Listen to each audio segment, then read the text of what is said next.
This is the Sakar Murli of the 17th of August 2024.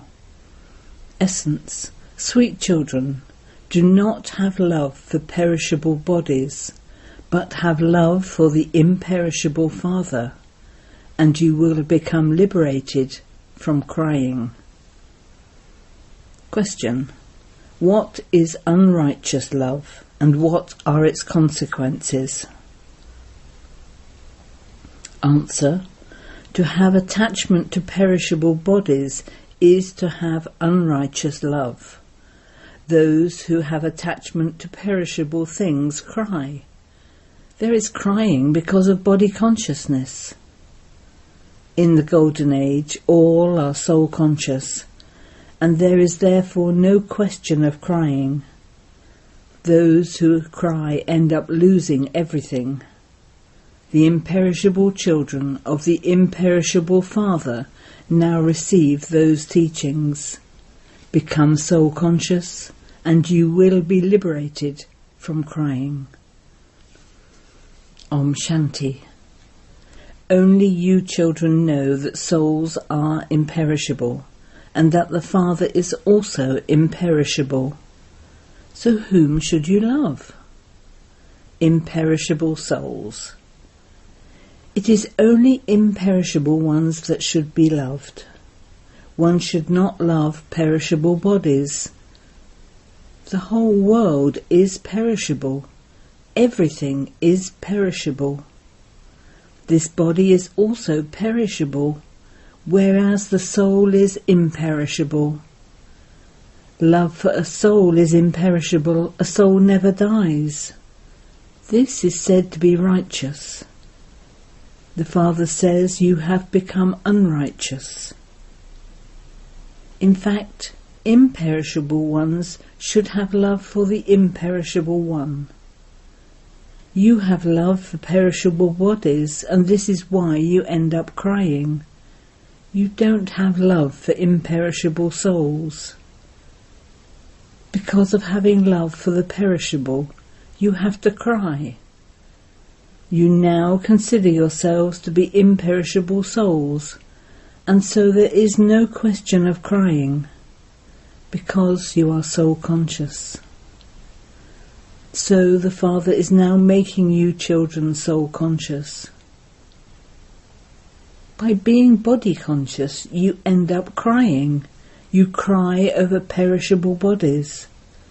You understand that souls never die. The Father says, consider yourselves to be souls. So you are imperishable souls, imperishable children of the imperishable Father. You don't need to cry. A soul sheds a body and goes and plays another part. This is a play. Why do you have attachment to a body?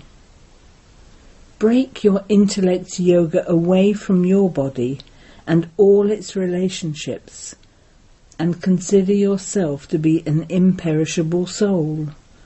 Souls never die. It is also remembered those who cry lose out. By becoming soul conscious, you will become worthy. So the Father comes and makes you soul conscious from body conscious. He says, how is it that you have forgotten everything? You have had to cry for birth after birth. You are now being given teachings to become soul conscious once again. Then you will never cry. This is a world of tears, whereas that is a world of laughter. This is a world of sorrow, whereas that is a world of happiness. The Father gives you teachings in a very nice way. The imperishable children of the imperishable Father are receiving teachings.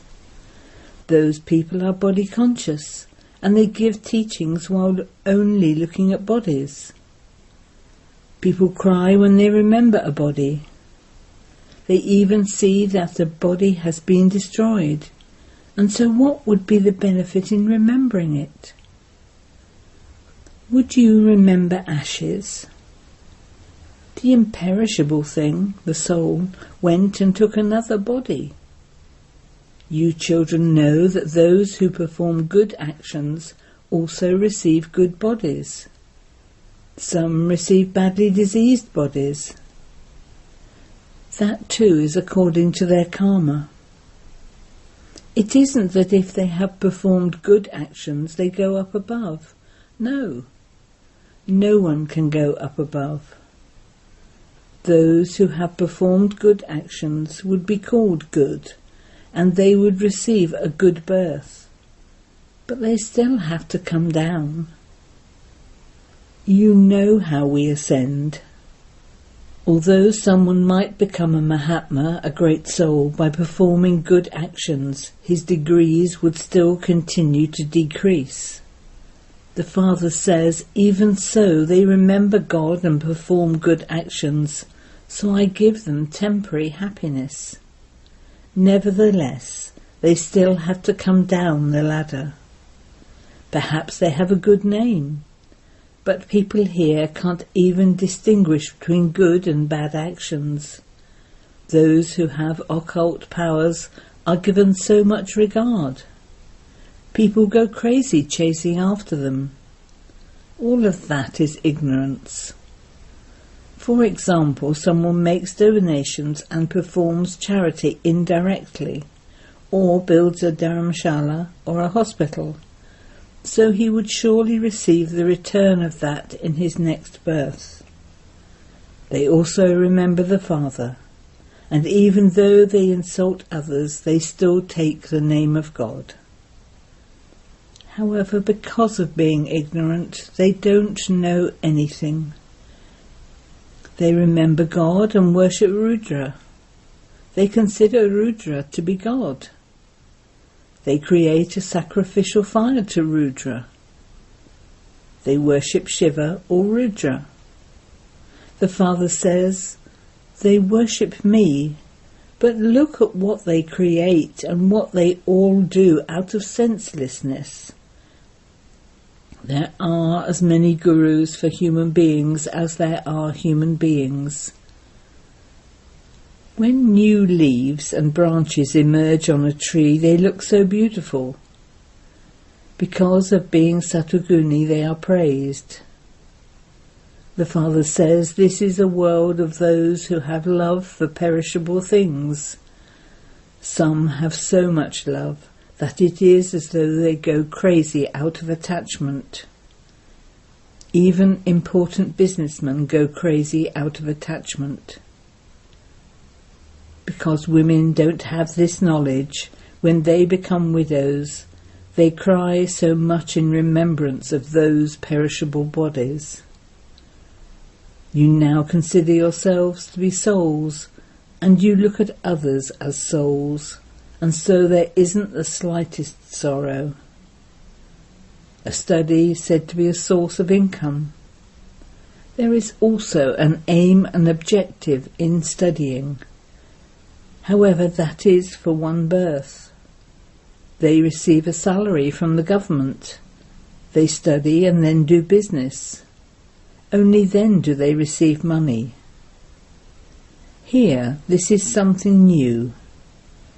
How do you fill your aprons with the imperishable jewels of this knowledge? The soul understands that Baba is giving us the imperishable treasure of this knowledge. God is teaching you, and so he would surely make you into gods and goddesses.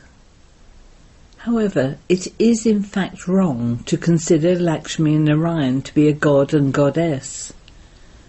You children now know that when we become body conscious, our intellects become so degraded that it is as though our intellects become like animal intellects. They take care of animals so well. The service of human beings is nothing at all. Racehorses are looked after so well. Look at the condition of people here. They look after dogs with so much love. They even let them lick them. They even let animals go to sleep with them. Look what the condition of the world has become. This business does not exist there in the Golden Age. So the Father says, children, Maya, Ravan, has made you unrighteous. This is the unrighteous kingdom. People are unrighteous, and so the whole world becomes unrighteous. Look how much difference there is between the righteous world and this unrighteous world. Look at the condition of the Iron Age. I am establishing heaven, so Maya also shows you her heaven. She tempts you. There is so much artificial wealth. They believe they are sitting in heaven here. There aren't such tall buildings of 100 stories in heaven. Look how they decorate the buildings. There aren't even 2-story buildings there. There are very few people there. What would you do with so much land? Here people fight and quarrel over so much land. There, all the land belongs to you. There is the difference of day and night. Those are worldly fathers, and this one is the Parlokhic Father. What does the Parlokhic Father not give you children? You have been performing devotion for half a cycle. The Father tells you clearly, you don't receive liberation by doing that. That is, you cannot meet me through that. You meet me in the land of liberation. I reside in the land of liberation, and you too reside in the land of liberation. You then go to heaven from there. I am not there in heaven. This too is in the drama. It will then repeat identically. You will then forget this knowledge. It will disappear. How could there be this knowledge of the Gita until the confluence age comes? All the scriptures, etc., that exist are the scriptures of the path of devotion. You are now listening to this knowledge. I am the seed, the ocean of knowledge. I don't allow you to do anything, not even to fall at my feet. Whose feet would you fall at? Shiv Baba doesn't have feet. That would be falling at the feet of Brahma. I am your slave. He is said to be incorporeal and egoless. However, it is only when he comes here to act that he is said to be egoless. The Father gives you a lot of this knowledge. This is the donation of the imperishable jewels of knowledge. It is then up to you as to how much you take. Continue to take the imperishable jewels of knowledge and then donate them to others. It is said of these jewels, each jewel is worth hundreds of thousands. It is only the one Father who gives you multi-millions at every step. You have to pay a lot of attention to doing service. Your steps are of the pilgrimage of remembrance. You become immortal through that. There is no fear of dying. You shed a body and take another. You have heard the story of the king who conquered attachment. The Father sits here and explains to you. The Father is now making you become like that. This refers to the present time. People celebrate the Raksha Bandhan festival. That is a symbol of what time? When did God say become pure? What do people know of when the old world exists and when the new world exists? No one knows that. They definitely say that it is now the Iron Age. They say it was the Golden Age, but that it is not that now. They also believe in rebirth. They speak of 8.4 million births, and so that definitely means rebirth. Everyone remembers the incorporeal Father. He is the Father of all souls. He alone comes and explains to you. There are many physical fathers. Even animals are fathers of their children. You would not say of that one that he is the father of animals. In the Golden Age there is no rubbish. As are human beings, so is their furniture. There even birds, etc. are first class and beautiful. Everything there is very good. The fruit there is so sweet and large. Where does all of that go? The sweetness is removed and there is bitterness instead. When you become third class, everything else also becomes third class. The Golden Age is first class, so everything you receive there is first class. In the Iron Age, everything is third class. Everything goes through the stages of Sato, Rajo and Tamo. There is no pleasure here. Souls are Tamo Prithan, and so the bodies too are Tamo Prithan. You children now have this knowledge. There is the difference of day and night between that time and the present. The Father is making you so elevated. The more you remember him, the more you will receive both health and wealth. What else do you need? If you don't have either of the two, there won't be happiness. For instance, if you have health but no wealth, of what use is that? It is remembered if you have money, go and tour around. Children understand that Bharat was the golden sparrow. Where is the gold now?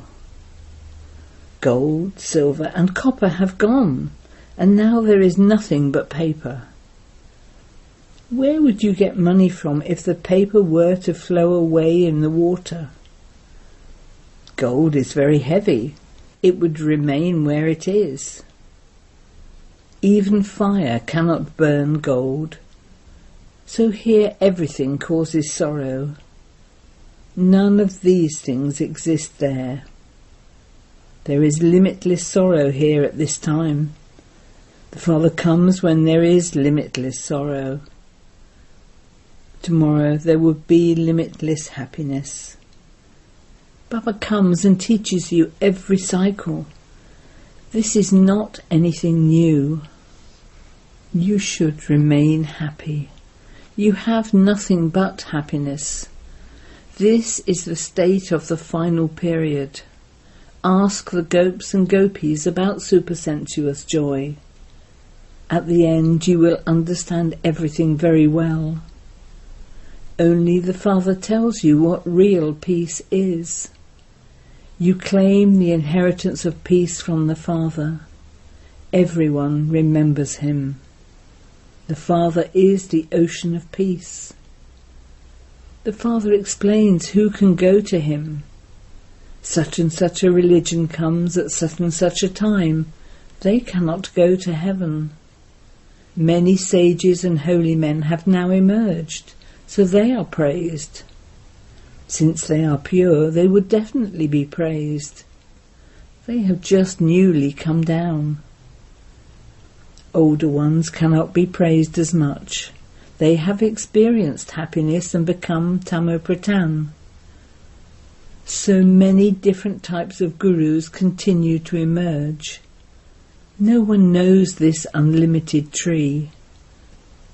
The Father explains, there is as much expansion of devotion as the spread of a tree, whereas this knowledge, the seed, is so small. Devotion takes half a cycle, whereas this knowledge is just for this one final birth. You receive this knowledge and become the masters for half a cycle. Devotion ends and it becomes the day. You are now becoming cheerful for all time. This is called the imperishable lottery from God. You have to make effort for this. There is so much difference between this godly lottery and the devilish lottery. Acha. To the sweetest beloved, long lost and now found children, love, remembrance and good morning from the Mother, the Father, Bapdada. The spiritual Father says Namaste to you spiritual children, and we spiritual children say Namaste to the spiritual Father. Essence Vedana 1. You earn multi-millions in every step of remembrance. It is by doing this that you attain an immortal status. Donate the imperishable jewels of this knowledge that you receive from the Father. 2. Be soul conscious and experience limitless happiness. Remove your attachment from bodies and remain constantly cheerful. Become a conqueror of attachment. Blessing.